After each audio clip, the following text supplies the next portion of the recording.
Bonjour à vous. Aujourd'hui, nouvelle vidéo chill dans Séoul. T'en as pas marre de faire toujours la même chose? C'est à force, c'est chiant.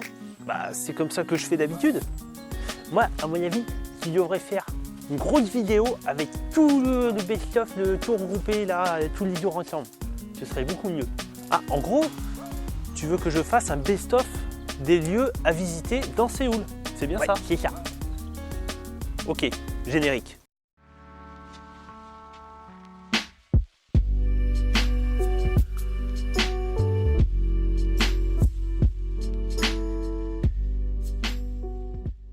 Pour commencer la journée, rien de mieux qu'un bon repas. Du coup, on est parti sur un Seoleongtang. C'est quoi ça? Ça, il s'agit d'un bouillon coréen fabriqué à partir d'os de bœuf. Où on va agrémenter cela avec du riz et des épices. Notre première destination est Cheonjicheon, un cours d'eau de presque 6 km de long qui traverse la ville de Séoul et bien entendu très apprécié des jeunes couples coréens. Ah, ça c'est bien d'avoir préservé un coin de nature comme ça. Justement, cela n'a pas toujours été le cas. Ah bon? C'était comment? Tu vas pas me dire qu'il y avait une autoroute avant? Eh bien oui, justement, en 1968, le maire de l'époque a décidé de supprimer la rivière, raser les bidonvilles qui abordaient ces lieux et de construire une grande route express qui traversait donc toute la ville. Il aura fallu attendre juillet 2003 où le nouveau maire a eu l'idée faramineuse de remettre à jour la fameuse rivière qui avait disparu. Et ça a dû être un chantier énorme à faire. Il aura fallu 2 ans de travaux et 280 millions de dollars pour remettre à jour cette rivière disparue. On peut découvrir en ces lieux de nombreuses décorations, mais aussi une immense fresque retraçant le cortège du roi Jeonju. On continue notre visite dans un lieu incontournable au nord de Séoul, c'est le palais impérial Gyeongbokgung. Le palais fut construit en 1394, puis en 1867. En fait, ce qu'il faut savoir, c'est qu'il a été détruit à de nombreuses reprises par les Japonais.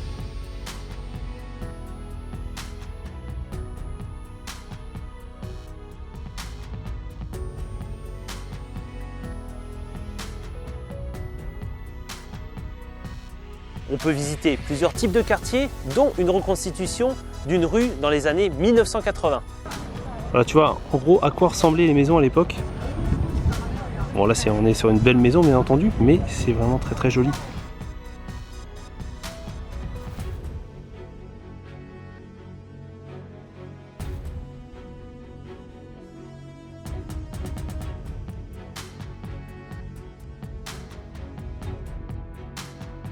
Et là, le petit 7-Eleven. Alors là, voilà la petit supermarché d'époque.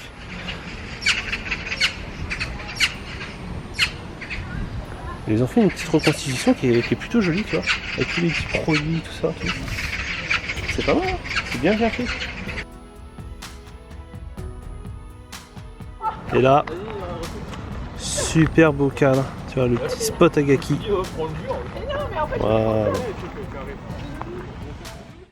Après cette visite, je vous conseille d'aller dans le quartier d'Incheongdong, pas très loin du palais, où on peut trouver de nombreux magasins, histoire de faire un peu de shopping, mais surtout de manger un délicieux barbecue coréen. Et ça coûte cher ça, parce qu'au Japon, c'est pas donné. Hein. Justement, non, on en a eu pour moins de 20 000 won. Alors 20 000 won, tu vas me dire qu'est-ce que c'est? Eh ben, ça équivaut à peu près 15 € par personne. Franchement, c'était un régal. Allez, vas-y, Géraud le cuisinier. Je veux nous voir un petit peu comment tu fais. Ah. Regarde ça comme il a l'air heureux là. Un petit peu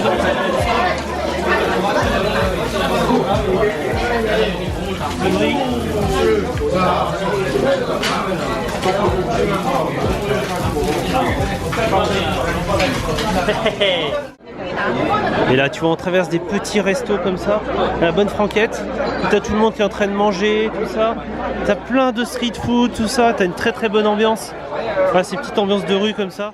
Un autre lieu que je te conseille d'aller voir, c'est Namsanggol Hanok Village. On peut y trouver régulièrement des représentations de taekwondo, mais l'attraction principale reste le fameux village traditionnel coréen.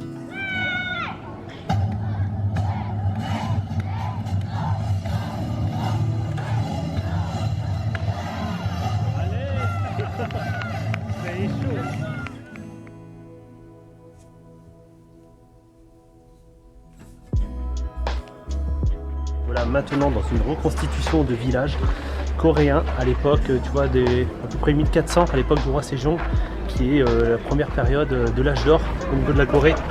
Donc c'est lui qui a fait énormément de découvertes à cette époque. Donc là, on a une petite reconstitution d'un village avec tout un tas de familles en fait. C'est des reconstitutions, tu as plusieurs familles qui vivaient ici. Et ça permet d'avoir un aperçu de comment ils vivaient à l'époque.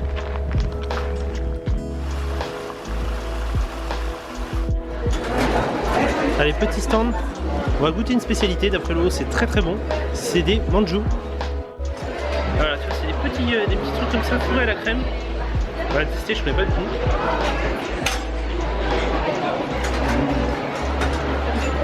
Après ça, je te conseille de prendre un peu de hauteur et direction la tour de Séoul.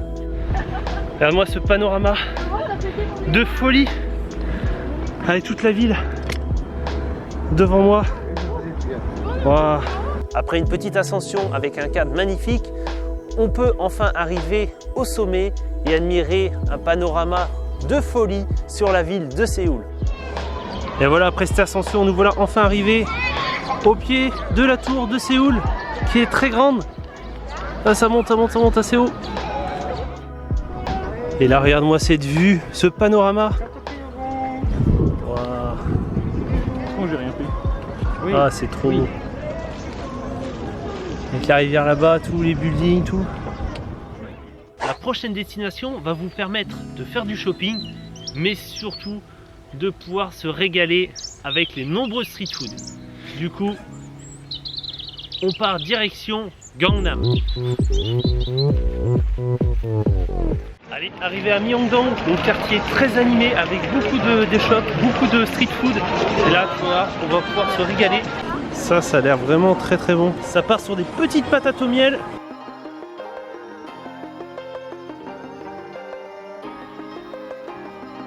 Et donc ça s'appelle du jimtak.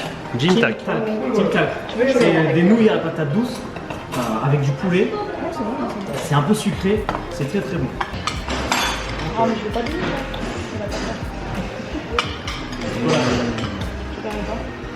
Énorme.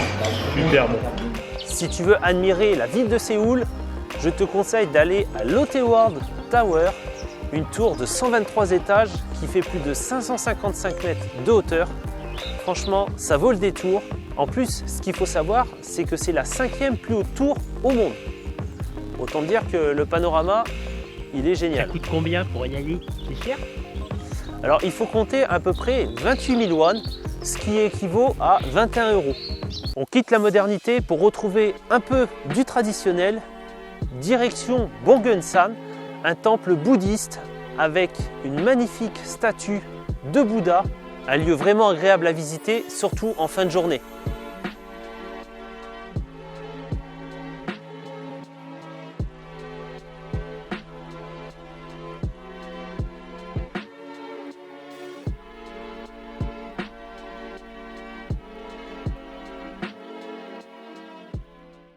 Tu veux faire un rallye de la bouffe? Voici l'adresse idéale. Enfin arrivé dans le marché de Gwangjang, on n'a pas mangé. Autant dire que là, on devrait trouver notre bonheur. Avec tous les stands, on va trouver plein de nourriture. Et on va pouvoir manger un peu de tout, tester plein de choses, plein de spécialités. Super chaud.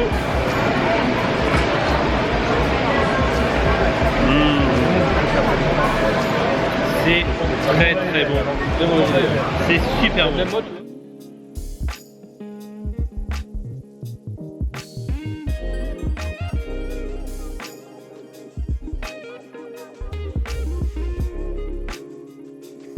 Yabouik, qui vivant? Non, en fait, il s'agit de poules fraîchement coupées, à tester pour ceux qui veulent découvrir une nouvelle expérience culinaire.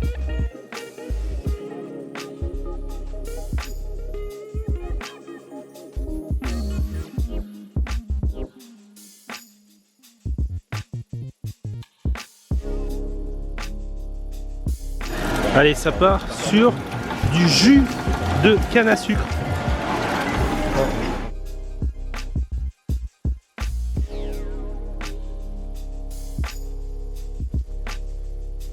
Ah, c'est dommage que tu sois pas là parce que tu verrais les bonnes odeurs de nourriture là partout.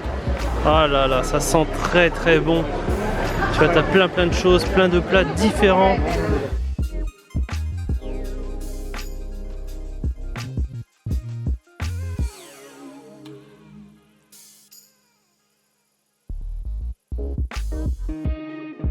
Comme tu peux t'en douter, on a fait un enchaînement de street food pour finir, bien entendu, par un resto bien classe, mais pas si cher que ça. Donc ça c'est quoi ça, Lolo? Ça c'est du makgeolli, de l'alcool traditionnel coréen, et celui-là est fait maison, il est fait dans ce restaurant. C'est du makgeolli qui est fait avec de la ricotta. On va avoir un makgeolli qui est normalement un alcool un peu pas fade, mais très léger, c'est très spécial le makgeolli. Là on a du porc cuit à l'encre de sèche sur un lit de roquefort, disons. La cuisine fusion, une fusion, un mix entre cuisine coréenne et cuisine occidentale. Là on a du samgyeopsal, donc encore du porc, donc de la poitrine de porc avec du fromage sur un lit de patates, des lamelles de patates. Et là, des tteokbokki grillés avec de la mangue. Ça c'est un régal. Et là on va se régaler. Pour ceux qui veulent sortir le soir, voici un quartier branché avec plein de bars et de clubs, histoire de s'amuser toute la nuit. Et voilà, enfin arrivé dans le quartier de Itaewon. Bon, je sais pas comment ça va finir, mais c'est bien parti. Allez. Ouais. Tu veux passer une après-midi un peu plus chill, je te conseille d'aller sur l'île de Uedo Hangnam, histoire de louer un vélo et de profiter des nombreuses pistes cyclables, ou tout simplement de faire une partie de sport, par exemple du basket. Franchement on est bien, avec la vue là-bas comme ça sur la ville, quand t'as tous les buildings là-bas, les montagnes au loin, ah c'est juste parfait. C'est quoi cette tour dorée? Ça c'est la tour 63, une des plus grandes tours de Séoul. On la reconnaît facilement parce qu'elle a toute la façade qui est dorée. Après à l'intérieur, on peut y trouver bien entendu de nombreux bureaux, mais aussi un aquarium, un grand complexe de cinéma et de nombreuses boutiques et restaurants. Bon bah voilà, j'ai rejoint les deux personnes. Allez, on en voit une là qui s'est cachée. Et c'est les Very French Trip. Hello, pas au complet. Il manque Carla. Voilà, il manque Carla. Il manque Carla, la pauvre, qui est restée toute seule. De toute façon, je vous mets le lien de la description de leur chaîne. Allez checker ça, franchement, c'est excellent ce qu'elles font. Elles font des très belles vidéos. Et voilà, pour moi, c'est un truc que j'adore. J'adore leur chaîne. Comme tu peux t'en douter, j'ai passé d'excellents moments dans la ville de Séoul. J'espère que ce nouveau format un peu plus condensé t'a plu. Et dans la prochaine vidéo, je te fais découvrir les autres destinations en dehors de Séoul. Et bien entendu, attends-toi à avoir faim et en prendre plein la vue. Continuez à vous y abonner à la chaîne. Et surtout, mettez plein de petits commentaires et de pouces bleus. Et vous pouvez aussi le suivre sur les réseaux sociaux. Alors abonnez-vous beaucoup. Allez, compte sur vous. Et puis, en attendant, on se dit à très bientôt. Allez, ciao!